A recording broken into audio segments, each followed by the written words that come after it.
Hoy nos acompañan de manera remota desde la ciudad de Londres, en Reino Unido, Mariano de Alba.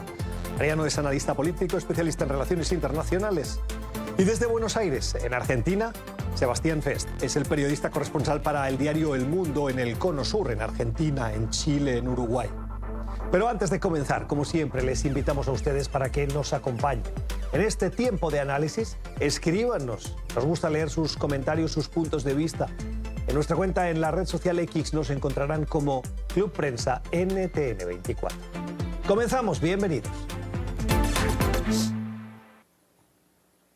Y lo hacemos con la mirada puesta en la actualidad venezolana. Una noticia de en las últimas horas ha generado enormes preocupaciones, titulares de prensa, algo que viene siendo habitual en un régimen como el venezolano, pero que en el contexto de supuestos acuerdos en Barbados, alivio de sanciones por parte de Estados Unidos, presentación de un aparente plan para permitir la habilitación de políticos inhabilitados, entre ellos María Corina Machado. En ese contexto, con un referéndum polémico que convocó el chavismo para el territorio del Esequibo, que pertenece a la Guyana, el país limítrofe en el este de Venezuela, cuyo territorio reclama Venezuela desde hace décadas, pero que Maduro está imprimiéndole ahora un sentido militar, una agresividad no vista, y que muchos lo ven como una cortina de humo para tapar sus propias falencias, pero también para encontrar el marco que justifique la no convocatoria de elecciones en 2024. Eso es lo que dicen algunos analistas. Tarek El Aissami, el fiscal general del gobierno venezolano, emitió una orden de captura, lo comunicó en las últimas horas, a 13 figuras de la política venezolana. Entre ellas, el círculo más estrecho de quien es hoy la escogida por la oposición para liderar la candidatura en esas hipotéticas elecciones del 2024 que se tienen que convocar. María Corina Machado no está en la lista, pero ese círculo cercano sí muestra cuán lejos está dispuesto a llegar el régimen para asfixiar a cualquier intento de la oposición para hacer frente al régimen en esas elecciones. Un régimen que, según las últimas encuestas, tiene una popularidad de menos de 2 de cada 10 venezolanos. En cualquier escenario de democracia normal, ese régimen estaría condenado a pasar a la oposición o a desaparecer. Pero Maduro se resiste y lo hace con técnicas como estas. Entre esas figuras también hay ex líderes o ex miembros que estuvieron cerca del entorno del chavismo, como Rafael Ramírez, entre otros. Vamos a escuchar el análisis. Hoy con nuestros invitados que ya nos acompañan, Mariano de Alba y Sebastián Fest. Mariano, comienzo contigo, 20 segundos cada uno y nos vamos con uno de los protagonistas al respecto de esta noticia. ¿Qué busca el régimen? Bienvenido. Muchísimas gracias, Gustavo, por la invitación. Bueno, básicamente yo diría que el gobierno está tratando de subir los costos, tanto para Estados Unidos como para la oposición venezolana, tratar de provocar a la oposición y sobre todo a la liderada por María Corina Machado para que se aparte de la ruta electoral, pero al mismo tiempo con esas acciones van a tener costos y de alguna forma restringen mucho la posibilidad de que Estados Unidos, si esas detenciones se concretan en algunos casos y se mantienen en otras, porque ya al menos una persona ha sido detenida, pues eso va a restringir mucho la capacidad de Estados Unidos de mantener la flexibilización de sanciones importantes que anunció a mediados de octubre.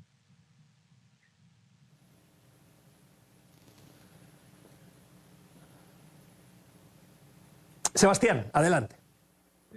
No se puede subestimar a Maduro. Es un político muy inteligente en cuanto a recursos, pero al mismo tiempo esto muestra que su régimen está cada vez más desesperado, ¿no? El paso con la Guyana Esequibo es una demostración de eso, y esta orden de detención de parte del círculo más cercano a María Corina Machado es otro. Habrá que ver cuán fuerte es María Corina para seguir con esa idea de que ella está más allá del régimen, más allá de las leyes del régimen, y que quien le impulsa es el pueblo y que con ese impulso puede ganar y puede cambiar el régimen en Venezuela. Una corrección, antes en la presentación del tema Me refería al fiscal de Venezuela y dije que era Tarek El Aissami, de manera incorrecta. Tarek El Aissami fue ministro de Petróleo, pero no es el fiscal de Venezuela. El fiscal de Venezuela que anunció las órdenes es Tarek William Saab. Hecha la corrección, 9 y 7 minutos, saludamos a esta hora a Rafael Ramírez, exministro de Petróleo y Minería de Venezuela, también fue presidente de Petróleos de Venezuela, de PDVSA, durante 2004 y 2013 y nos acompaña a esta hora desde Italia. Señor Ramírez, gracias por su tiempo, bienvenido. ¿Qué riesgo supone usted para el régimen hasta el punto de que emitan esa orden de captura ahora? Bueno, gracias. Mira, lo que ha hecho el gobierno es una continuación de lo que ha sido su práctica de judicializar la política. Es decir, utiliza a su fiscal, que está señalado como un violador de los derechos humanos por la 500 Commission, para perseguir a los que nos oponemos a él, ¿no? Seamos chavistas o seamos la oposición tradicional.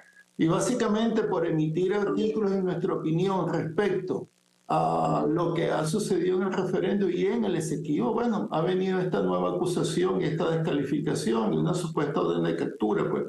Afortunadamente nuestros perseguidores son unos criminales, ¿no? No tienen legitimidad ni tienen credibilidad en ninguna parte, entonces no supongo ningún riesgo inmediato, por lo menos para mí directamente, pues, ¿no? Pero por supuesto que no deja de ser algo muy desagradable y un problema el hecho de que permanentemente hay una hostigación política y una persecución en nuestra contra. ¿Supone usted una amenaza para el régimen, para incluirlo en esa lista? Mira, el chavismo es una amenaza para ellos. Una cosa importante diferenciar es que una cosa es el madurismo que ellos representan y otra cosa es el chavismo. Nosotros y el exministro Andrés Izarra y varios que nos expresamos permanentemente representamos un sentimiento que hay en las bases chavistas que es de rechazo a lo que ha hecho Maduro, ¿no? Y ese es el principal temor que ellos tienen, porque ellos quieren lograr la unanimidad en el seno del chavismo, pero sencillamente han traicionado a Chávez y a sus políticas, pues.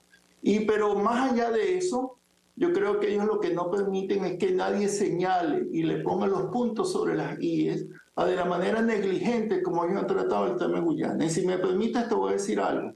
Yo fui ministro de Petróleo con el presidente Chávez, jamás se había permitido licencias ni presencia de transnacionales petroleras en el Esequibo. Yo creo que la gente tiene que preguntarse qué hace la ExxonMobil ahí, cómo es que llegó ahí, no llegó con paracaídas. La respuesta es que la ExxonMobil comenzó a explorar desde el 2013 sencillamente porque Maduro no hizo nada para evitarlo. Yo como ministro de Petróleo en el año 2013 le alerté a él directamente de las licencias ilegales que había otorgado Guyana. Definitivamente son ilegales, ocupan el territorio del Esequibo, incluso nuestro mar territorial, y Maduro no hizo nada. Durante todo este tiempo, el 2013 al 2019, la ExxonMobil y la CNOOC de China desarrollaron actividad explorativa y de perforación sin que Maduro hiciera nada.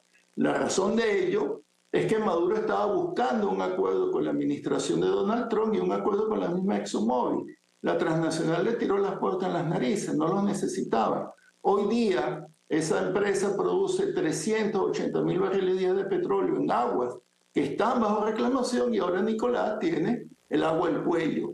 No sabe qué hacer y por eso le da una patada a la mesa con el referéndum que además es inútil, no tiene ninguna incidencia desde el punto de vista judicial en el proceso que se desarrolla en la CIJ.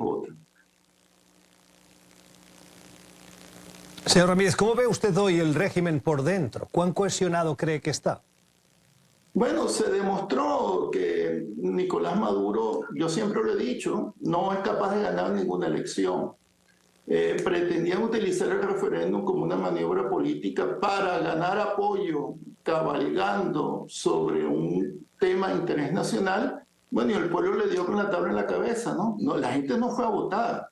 Yo fui jefe de movilización de Chávez del año 2014 hasta el 2012 y yo sé lo que son 10 millones de personas movilizándose. Aquí no hubo nada de eso. Esas salas, esas mesas de votación estaban vacías. Entonces, lo que ellos esperaban que fuera un respiro, un segundo aire de la popularidad de Maduro fue un estruendoso fracaso. Y eso es lo que le molesta. Por eso ahora nos llaman traidores. Por cierto que quieren establecer una supuesta relación mía, por ejemplo, con la ExxonMobil o Andrés Izarra, olvidándose que fuimos nosotros. Fui yo el ministro de Petróleo cuando nacionalizamos la ExxonMobil en el 2007. Y no solamente eso, sino que ganamos los juicios internacionales frente a la ICC y la CIADI. Entonces, ¿de qué está hablando el gobierno?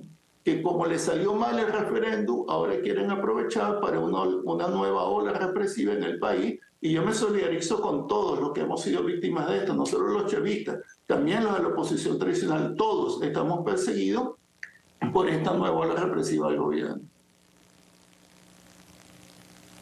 Antes de dar la palabra a nuestros panelistas de hoy, menciona usted el referéndum, dice que fue un fracaso. ¿Tiene usted números de participación? ¿Tiene alguna información que no haya trascendido de las fuentes que conserva usted del régimen sobre el supuesto éxito de ese referendo? No hacen falta números, no va a haber números oficiales, porque nada de eso fue reportado. Los números que da el CNE obviamente son falsos. 10 millones de votos se ven en la calle, 10 millones de personas participando. Te repito, yo fui jefe de movilización de Chávez y yo sé lo que es mover 10 millones de personas. Eso se ve en la calle, se ve en las colas. Más impacto tuvo las primarias de la oposición del 22 de octubre que este referendo que hizo Maduro.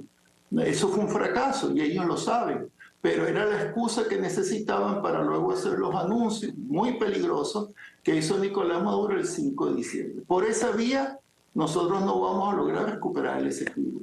Nosotros necesitamos una política nacional que convoque a todos los venezolanos para hacer una verdadera defensa de nuestros intereses, que tenemos suficientes argumentos para ir ante la CIJ y defender nuestro Esequibo. Pues. Pero así no, jugando la guerra, nos están conduciendo al fracaso. Ya, entonces lo que usted está diciendo en el fondo es lo que algunos analistas han estado explicando estos días, y es que esto es una cortina de humo para crear el contexto que Maduro necesita para posponer elecciones o para avanzar o recuperar una cierta cohesión nacional interna con un tema como la reclamación del Esequibo. ¿Hasta dónde cree que va a llegar Maduro en esa reclamación? ¿Cree que es capaz de movilizar tropas, de enfrentarse militarmente a Guyana? Bueno, eso sería un error gigantesco. Primero porque Venezuela, nuestro ejército nunca ha sido un ejército agresor. Entonces vamos a ir contra el pueblo de Guyana. Tienes que ir contra la transnacional. Y no es precisamente militarmente, es tomando medidas firmes para hacer valer lo que establece el Acuerdo de Ginebra. Pero es mucho más fácil amenazar a los guyaneses. Además, el gobierno no tiene cómo, si ni siquiera hay combustible. ¿Cómo vas a hacer una operación militar en el territorio Esequibo? Entonces, es una cosa insensata. No creo que lo haga porque será el fin de su gobierno, como le pasó a la dictadura de Gualtieri cuando las Malvinas, y lo que está tratando es de manipular a nuestro sentimiento nacional, que todos apoyamos la recuperación del Esequibo, para tratar de cabalgar sobre este sentimiento y bueno, y seguir manteniéndose en el poder. Pero Maduro no va a poder detener el curso de los acontecimientos. El pueblo venezolano quiere un cambio político, ojalá sea un cambio político, hacia que mantenga nuestra constitución, nuestra soberanía. Nosotros seguimos reivindicando a Chávez, pero un cambio político va a haber. Y en ese momento estaremos en capacidad de defender efectivamente el Esequibo. Ahorita con este gobierno no vamos a ningún lado. Este es un programa de análisis, señor Ramírez, en el que hoy nos acompañan dos periodistas o analistas como Mariano de Alba y como Sebastián Fest. Mariano, adelante con tu intervención. Te escucha nuestro invitado Rafael Ramírez. No, creo que de alguna forma coincido en muchos puntos con lo que plantea el señor Ramírez. Yo lo que diría de alguna forma es que es evidente que todo esto se trata de una estrategia por parte del gobierno de Maduro, donde obviamente tiene a dos grupos que quiere de alguna forma tentar o provocar. Uno de ellos es el gobierno de Estados Unidos, porque primero el gobierno de Estados Unidos tiene una excelente relación con el gobierno de Guyana. El gobierno de Guyana está tratando de aprovechar esta coyuntura para fortalecer su cooperación, inclusive militar, con las Fuerzas Armadas estadounidenses. Pero al mismo tiempo el gobierno de Estados Unidos pues viene de firmar este acuerdo negociado en Barbados, que de alguna forma supone un riesgo importante que tomó Washington con respecto a su política en Venezuela. Y obviamente, como dice el señor Ramírez, las perspectivas electorales del señor Maduro son bastante limitadas, porque en Venezuela hay un descontento inmenso, producto fundamentalmente de una crisis económica que ha durado muchísimo tiempo. E incluso luego de la flexibilización de las sanciones que decretó Washington a mediados de octubre, realmente entre la población al menos no hay grandes expectativas de que una posible o mejora económica realmente vaya a tener impacto en su calidad de vida, tanto para los funcionarios públicos en términos de un aumento real de salario, y luego para toda la población en términos de una mejora sustancial de los servicios públicos que están muy deteriorados en Venezuela, empezando por el tema de la electricidad.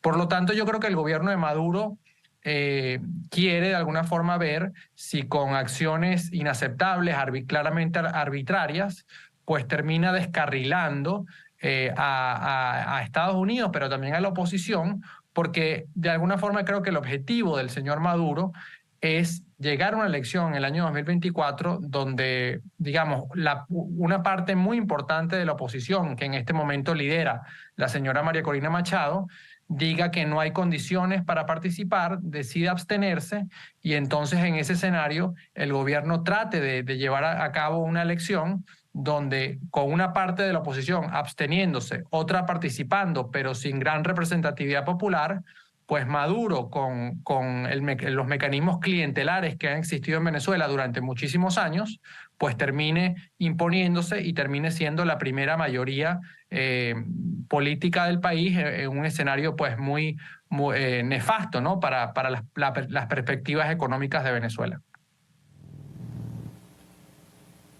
Me pareció muy interesante lo que planteó el señor Ramírez a propósito del paralelismo entre la crisis del Esequibo y la guerra de las Malvinas hace ya casi 42 años. Y en ese sentido, quería preguntarle, señor Ramírez, ¿cómo ve usted la postura de María Corina Machado específicamente en lo que tiene que ver con esta crisis del Esequibo? Mira, yo tengo muchas diferencias con María Corina Machado y, bueno, yo represento el chavismo, ¿no? Ahora, yo lo que critico y he criticado en mis escritos es que nosotros llegamos a esta situación del gobierno con el silencio de todos los sectores políticos del país. Algunos mantuvieron silencio por conveniencia política, Maduro buscaba una negociación y la oposición tampoco dijo nada. Yo lo lamento mucho, porque realmente en este sentido todos deberíamos levantar la voz y conducir el país a una solución de un problema que nos va a pesar mucho en el futuro. Entonces, no tengo ninguna referencia a lo que ha dicho María Corina, pero yo sí te digo que nosotros concebimos la soberanía nacional como un concepto íntegro. No se trata solo de la soberanía respecto a los límites territoriales, sino la soberanía económica, la soberanía petrolera, para lo cual debemos mantener el control de petróleo en Venezuela, la soberanía política de nuestro país. En ese sentido, yo creo que nosotros debemos insistir en que Maduro nos está llevando a todos al borde del precipicio. Decía el señor Mariano, le voy a decir señor porque él dice señor, o Mariano, lo de los intereses norteamericanos. Bueno, aquí Biden podría decirle a Maduro, métase con el santo, pero no con la limosna.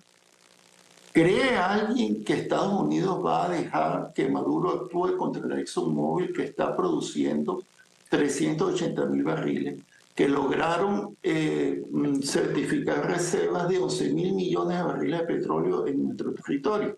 No es por esa vía, no es amenazando, no es blofeando, porque Maduro lo que está haciendo es un bluff.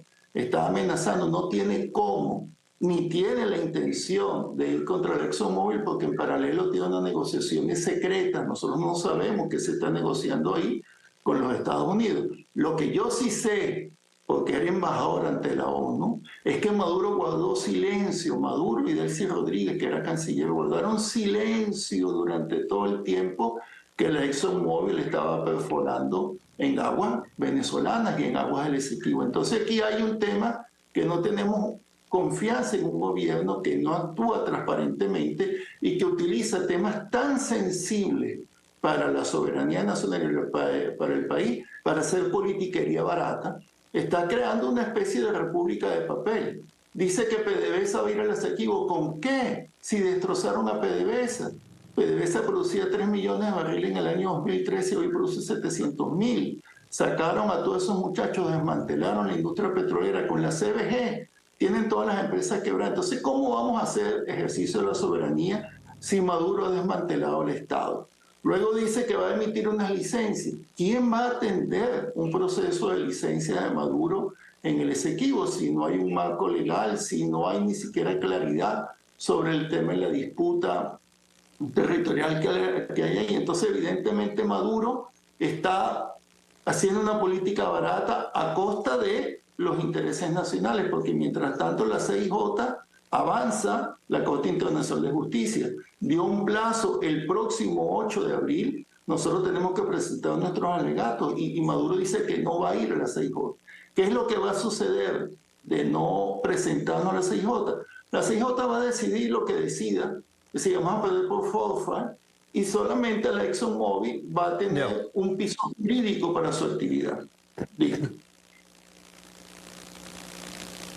Señor Ramírez, antes de terminar, tengo que irme a la pausa, tengo dos cuestiones. Le quería preguntar por si nos puede contar cuál es la influencia, la presencia, el alcance que hoy tiene la Federación Rusa en Venezuela y particularmente en la poca actividad que pueda tener PDVSA. Ninguna.